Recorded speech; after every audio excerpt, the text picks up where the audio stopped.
परंतु एक गोष्ट जी महाराष्ट्राला माहीत नाही, ती जी सगळ्या महाराष्ट्राला माहीत असणं अत्यंत आवश्यक आहे.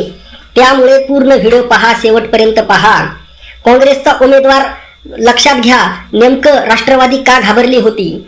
सुनेत्राताई पवार यांनी यामध्ये लक्ष का घातलं? कारण काँग्रेसचा उमेदवार हा इमानदार होता आणि त्याचं फार मोठं काम होतं. अनेक दिवसापासून त्याचं सामाजिक राजकीय काम होतं. त्यामुळे फार मोठं मतदान तो खाऊ शकतो, घेऊ शकतो ही खात्री सुनेत्राताई पवार यांना होती, राष्ट्रवादी काँग्रेसला होती. आणि त्यामुळे त्यांनी काँग्रेसच्या उमेदवाराला माघारी घेण्यासाठी फार फार प्रयत्न केलेले आहेत. परंतु खरा प्रयत्न नेमका कुणी केला हे तुम्हाला माहीत असणं गरजेचं आहे, महाराष्ट्राला माहीत असणं गरजेचं आहे. तुम्ही पाहिलं की पार्थ पवार यांनी कशा पद्धतीने वातावरण बिघडविलं. आपले देवाभाऊ तर दुसरीकडेच प्रचारामध्ये बिजी आहेत. आपल्या महाराष्ट्राचं लाडकं नेतृत्व देवाभाऊ हे दुसरीकडे प्रचाराला बिजी आहेत, दुसरीकडे बिजी आहेत. आणि अशा वेळी जरी त्यांनी काँग्रेस सोबत बोलले असले तरी सुद्धा यामध्ये जो महत्वाचा रोल प्ले केलेला आहे. आणि पार्थ पवार यांनी सांगितलं की हा काँग्रेसचा डाऊनफॉल सुरू आहे, हा काँग्रेसवर फार मोठा आघात होता. काँग्रेसचा डाऊनफॉल आहे का? तर काँग्रेसचा डाऊनफॉल काँग्रेसने स्वतःहून आणलेला आहे. कारण लक्षात घ्या, जनता काँग्रेसला सपोर्ट करायला तयार आहे, जनता काँग्रेसच्या पाठीमागे जायला तयार आहे. परंतु काँग्रेसच लढायला तयार नाही. काँग्रेसचं नेमकं काय झाले माहितीये का?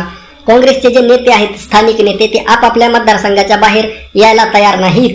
त्यांना राज्याचं काही देणं घेणं नाही, राज्यामध्ये आपली सत्ता आली काय नाही आली काय याच्याशी काही देणं घेणं नाही.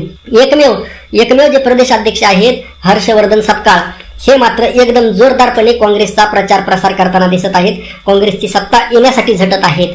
परंतु तुम्हाला तर माहित आहे ते काही प्रस्थापित नेते नाहीत आणि त्यामुळे त्यांना पाहिजे तेवढा प्रतिसाद राज्यातून जो भेटायला पाहिजे तो भेटत नाही. आणि अशातच ते पाठीमागे त्या टिपू सुलतान प्रकरणामध्ये विनाकारण अडकले.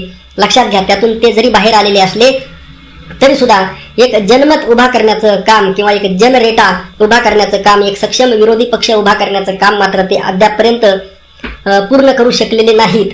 आणि अशामध्ये लक्षात घ्या की बारामतीमध्ये जो उमेदवार दिलेला होता, स्ट्रॉंग उमेदवार, त्याची साधी मागणी होती की अजितदादांचा FIR करा. भावांनो बघा, आपण तर देवाभाऊंना, एकनाथ शिंदेना निवडून दिलेलं आहे, आपण सगळ्यांनी त्यांना मतदान केलेलं आहे. मी सुद्धा आपल्या एकनाथ भाऊंना, देवाभाऊंना मतदान केलेलं आहे, कारण ते आपलं हिंदुत्ववादी सरकार आहे. लक्षात घ्या. परंतु अजितदादा गेल्यानंतर आपण सगळ्या महाराष्ट्राने बघितलं ना, नेमकं अजितदादाच्या बाबतीत सगळा महाराष्ट्र किती हळवा झाला होता. सगळा महाराष्ट्राच्या डोळ्यामध्ये पाणी होतं, अश्रू होतं. आणि मग या पार्श्वभूमीवर अजितदादाचं महत्व अजितदादा गेल्यावर सगळ्या महाराष्ट्राला कळलं. आणि मग कळलं बाबा रे, अजितदादा काँग्रेसमध्ये असोत, राष्ट्रवादीमध्ये असोत, विरोधी पक्षामध्ये असोत, कुठेही असोत, परंतु अजितदादा या महाराष्ट्राचे कमीत कमी 5 वर्षे मुख्यमंत्री असायला हवे होते. आणि एक हाती सगळे आमदार त्यांच्या अंडर खाली पाहिजे होते. म्हणजे 145 आमदार अजितदादाचेच असायला पाहिजे होते. मग बघा अजितदादांनी महाराष्ट्राचा कसा विकास केला असता. आता लक्षात घ्या, आता जे झालं ते झालं. अजितदादा आपल्याला सोडून गेले, आपण काही बोलले नाही, ते काही परत येणार नाहीत. आणि आपल्या देवाभाऊला बी काही पूर्ण तपास करायचा काही वाटत नाही आपल्याला करते म्हणून, कारण साधा FIR सुद्धा घ्यायला तयार नाहीत. त्यांचे CCTV फुटेज आहे ते बी दाखवायला तयार नाहीत. त्यामुळे लोकांच्या मनामध्ये संशय आहे. परंतु एक गोष्ट इथं सगळ्यांनी लक्षात घेणं गरजेचं आहे, आणि ती गोष्ट म्हणजे पार्थ पवार यांनी काहीतरी ठोस भूमिका घेणं गरजेचं आहे.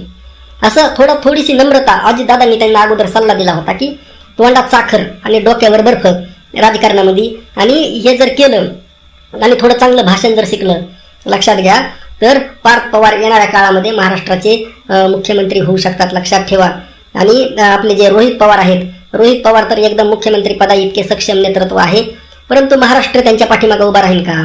किंवा ते सुद्धा तितक्या सक्षम पद्धतीने महाराष्ट्राचा चेहरा बनवू शकतील का? हा सुद्धा एक प्रश्न आहे. आता नेमकं असं झालंय सध्या राज्यामध्ये, देवाभाऊ बी आपले, एकनाथ शिंदे बी आपले, रोहित पवार बी आपले, सगळेच आपले झाले आहेत. आणि या सगळ्या पार्श्वभूमीवर मग सध्या जे काँग्रेसने जी माघार घेतली, याचं श्रेय जर कोणाला द्यायचं असेल तर मित्रांनो, याचं श्रेय फक्त आणि फक्त शरद पवार यांना द्यावं लागेल. कारण वरच्या लेवलला बोलण्याचं काम शरद पवार यांनी केलं. काँग्रेसच्या पक्षश्रेष्ठींना ती माघार घ्यावा लागते बाबा. आता काय होते, काँग्रेसच्या उमेदवारांनी माघार जरी घेतली तरी मतदान होणार आहे. आता काही उमेदवार त्यांनी फॉर्म काढलेच नाही, बऱ्याच जणांनी काढले, बऱ्याच जणांचे नाही निघले, आणि काही गैरहजर राहिले काढायच्या टायमाला. आणि मग याच्यामुळे नेमकं काय झाले ते सुद्धा लक्षात घ्या. आता मतदान तर होणार आहे. आणि मग अशा वेळी लक्षात घ्या, पण ही बिनविरोध का महत्वाची होती, आता जास्त प्रचार करायची गरज पडणार नाही, कारण बाकीचे उमेदवार आपले सर्वसाधारण फॉर्म भरायचा म्हणून त्यांनी भरलेला आहे. लक्षात घ्या. आणि मग आता जी निवडणूक होणार आहे त्यामध्ये सुनेत्राताई पवार एक रेकॉर्ड ब्रेक मतदानाने विजयी होणार आहेत. आपलं मतदान तिथं नाही तर आपण सुद्धा गेलो असतो त्यांना मतदान करायला. तर शरद पवारांनी ही खेळी यशस्वी करून दाखवली. तुमचं मत काय वाटतं नक्की सांगा.